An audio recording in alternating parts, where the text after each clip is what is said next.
Simply put, when a person is envenomed by one of these fanged creatures, both their circulatory and nervous systems become brutally traumatized.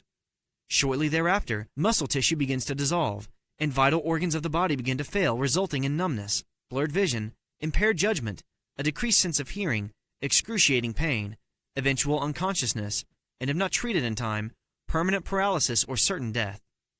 Like sin, death actually begins at the point of envenomization.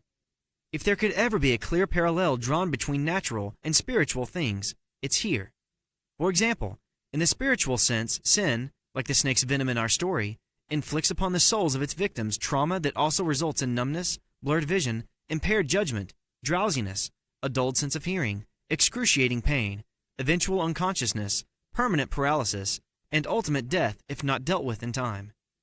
As someone who has suffered through the crippling effects of sin, as well as the painful traumas associated with being bitten by a venomous snake, I found this to be all too accurate.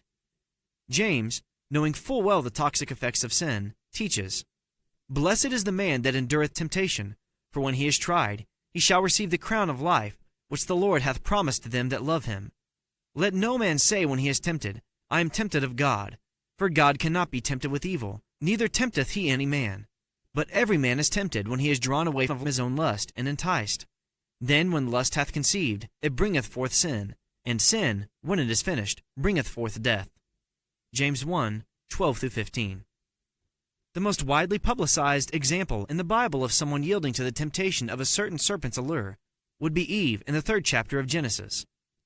Now the serpent was more subtle than any beast of the field which the Lord God had made. And he said unto the woman, Yea, hath God said, Ye shall not eat of every tree of the garden. And the woman said unto the serpent, We may eat of the fruit of the trees of the garden, but of the fruit of the tree which is in the middle of the garden, God hath said, Ye shall not eat of it, neither shall ye touch it, lest ye die.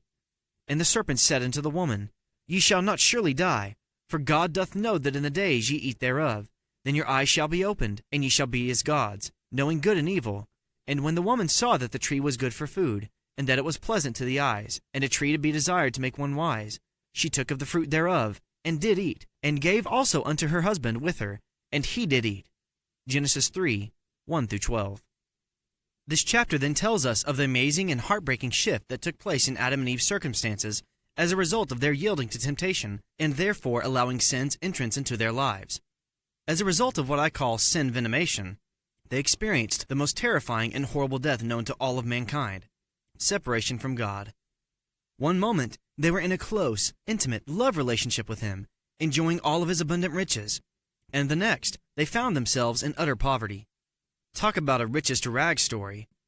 Not only did their disobedience affect them, but it has also affected every generation that has followed. Don't be deceived. Rarely, if ever, does the act of sin only affect the life of the one who has committed it.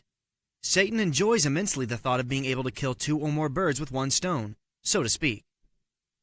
Solomon, in the book of Ecclesiastes, warns of the terrible consequences of yielding to temptation, when he said, He that diggeth a pit shall fall into it, and whoso breaketh an hedge, a serpent shall bite him. Ecclesiastes 10:8.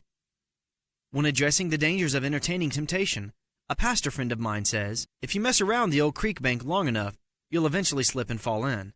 It is important to note that God's hedge of protections around our lives is simply one of the benefits of an obedient and intimate love relationship with Him. Problems begin when we break our focus on God and begin to entertain tempting spirits.